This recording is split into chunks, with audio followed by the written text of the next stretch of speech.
That's what I'm talking about. Wait! Okay, now, from the beginning. Hit it, boys. Welcome to Higher Ed Pulse, your Monday morning energizer covering insights and trends in higher ed marketing and enrollment.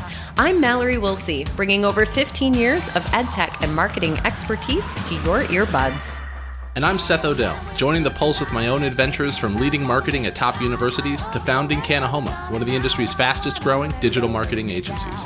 Each week, we bring you the kind of insider insights you typically only find over cocktails with your pals at a conference.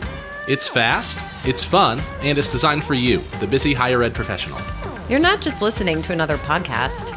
You're checking the pulse of higher education. Higher Ed Pulse is part of the Enrollify network, a robust collection of podcasts designed to help higher ed professionals like you grow. Explore our other shows at enrollify.org. Enrollify is made possible by Element 451, the next generation AI student engagement platform, helping institutions create meaningful and personalized interactions with students. Learn more at element451.com. Welcome back. I am here live at the eduWeb Summit. It's day 3, and I am sitting down with Maureen Stokes, the Assistant Vice President of Communications and Marketing at Worcester State University. Maureen, thank you so much for taking some time to chat with us today. How has the eduWeb Summit been going for you? It has been great. This is my first time in attendance, and it is just nice to get out of New England and to come to another Commonwealth and to experience what everyone else is experiencing, how to engage our students, how to listen to our colleagues and learn new things in higher ed. Amazing. Tell me about some of the sessions that you have been to or some big takeaways. We're on the last day of eduWeb now, so I have to imagine there's been a couple things that have really stood out for you that have made this summit well worth your experience. Yes. One of them was from a professor actually, she's not a professor. She is a marketing communications person at Wake Forest Law, who was sharing with us what she learned from a book, which was about how to engage faculty. Faculty, they do research, they do papers, and how to take some of that dense content and distill it down using AI as a model to take some dense information and using it to actually share with the masses, what it is that they've learned. They do research, they conduct research all the time. But sometimes us as practitioners in communications, it's hard to get them to think beyond the longer, dense content because what they do is so important, but it really does impact our day-to-day lives as just regular citizens, operating in different fields. Some research that is happening in, New England can have an impact on how we live our daily lives. So that's what I learned, how to take some of that denser information and make it more useful. One of my favorite uses of generative AI is taking something that a subject matter expert has written and plugging it into the tool and saying, rewrite this as if I am at a 5th grade reading level, or take this content and pull out the key takeaways for an email. So I think this is awesome that there was a session on this. Let's dig into the AI of it a little bit. Like, what were some of the tips and tricks that this presenter shared? That she uses it when she can. Sometimes she's able to read it, but sometimes if the document is just way too long and she knows she has a limited amount of time to get to publish it, an op-ed, or there's a reporter that is waiting for some information, we kind of do some of that homework for them. It's not kind of fair to have a reporter, here, read a 25-page document and let us know what you think. No, that's our job to help with that.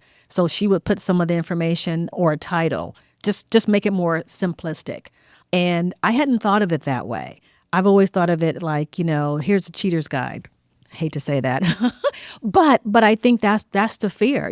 This is new technology, but there are some great tools that we can use if we view it that way, and then share with the professor that we're using it in this way. But getting their approval, they can actually see it in a very different light than their academic brain is really trained to do.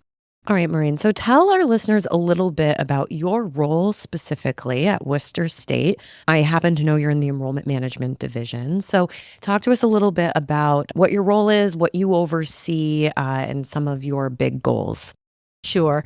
My role is I have 3 departments that report under me under enrollment management. That is marketing, advancement communications, and publications and printing. It includes digital design, graphic design for print publication. It includes the web, the marketing, social media. It includes internal and external communications, public relations, media relations, as well as alumni advancement communications. And then I think overall, I am the spokesperson for the university.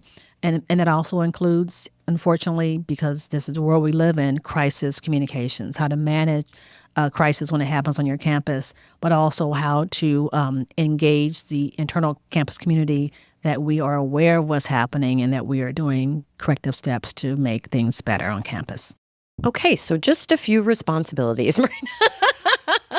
I hope you have a well-staffed team to help you with all of these things.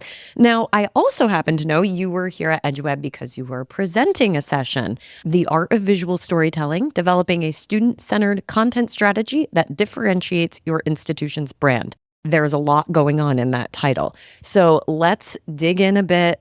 For a listener who didn't get to make it to the eduWeb Summit, what were some of the things you highlighted in this session? What are some of your biggest takeaways? Sure.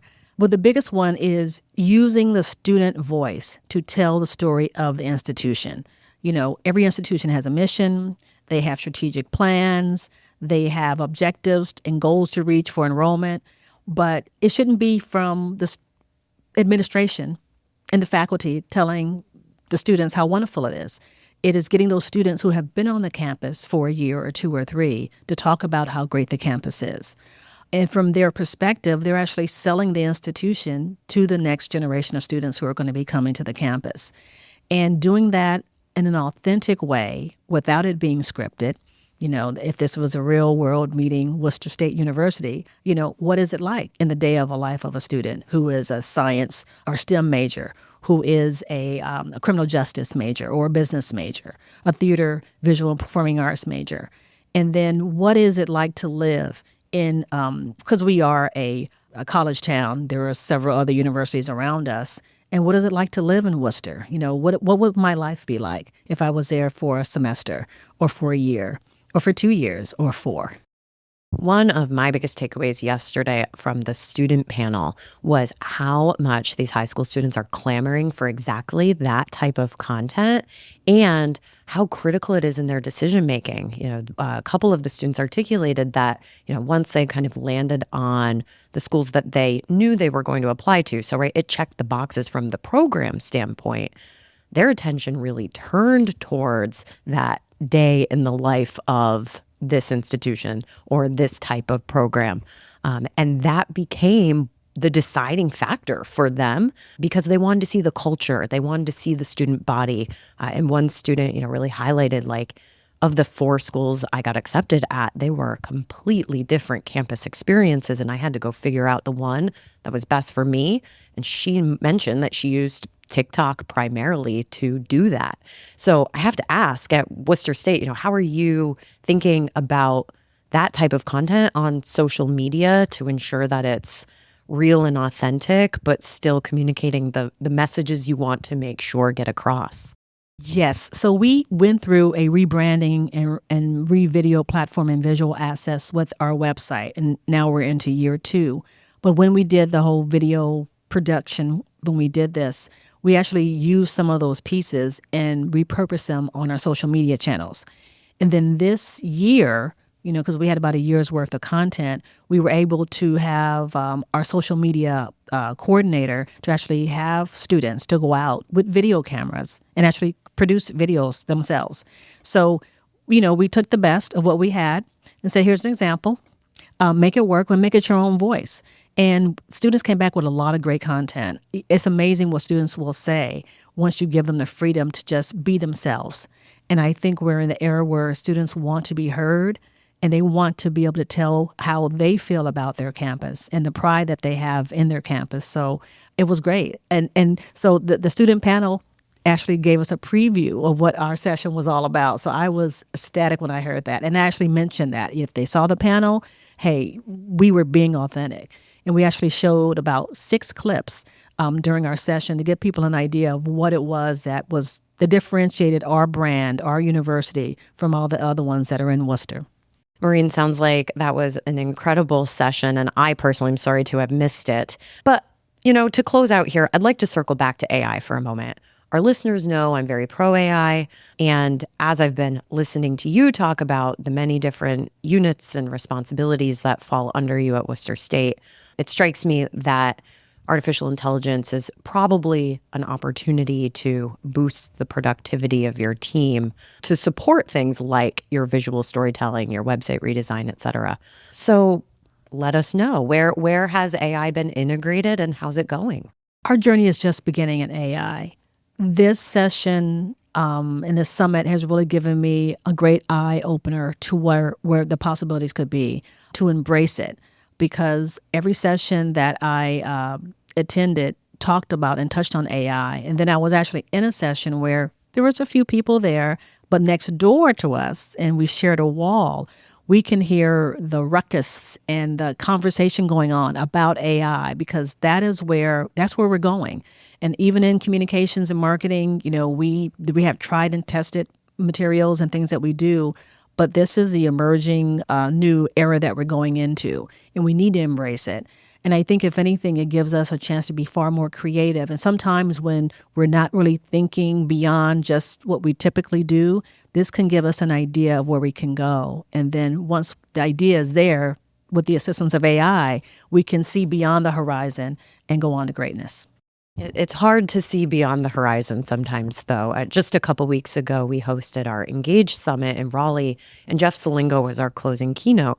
And he likened the moment we are in now with AI to the moment we were in 1995 with the internet, and the same types of conversations and fears around the unknown, around job loss, around, is this just a flash in the pan, or is this something that's really going to transform and revolutionize, right? And it was incredible, the parallels that he was drawing.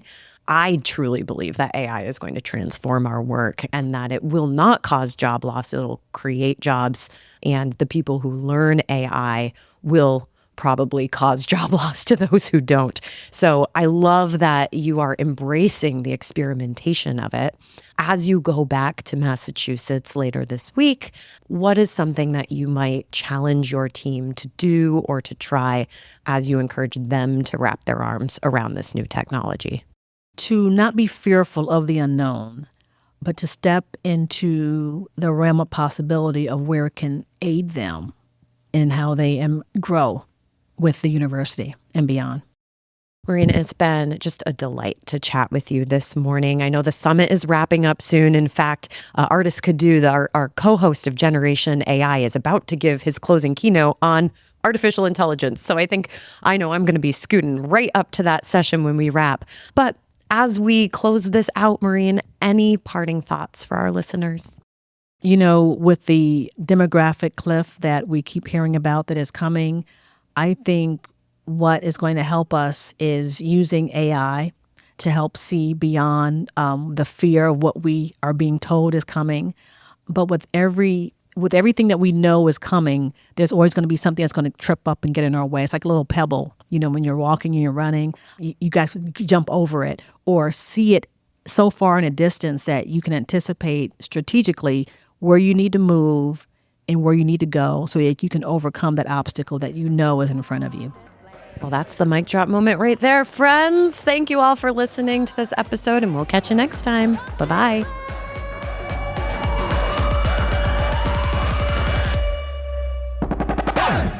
The Higher Ed Pulse is part of the Enrollify podcast network.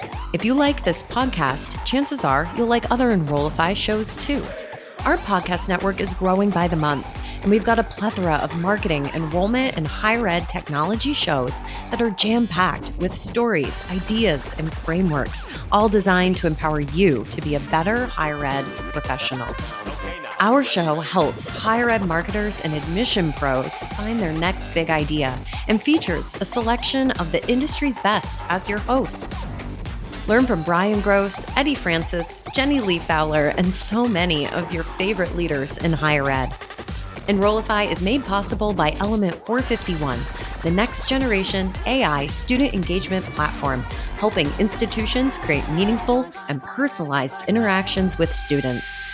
Learn more at element451.com.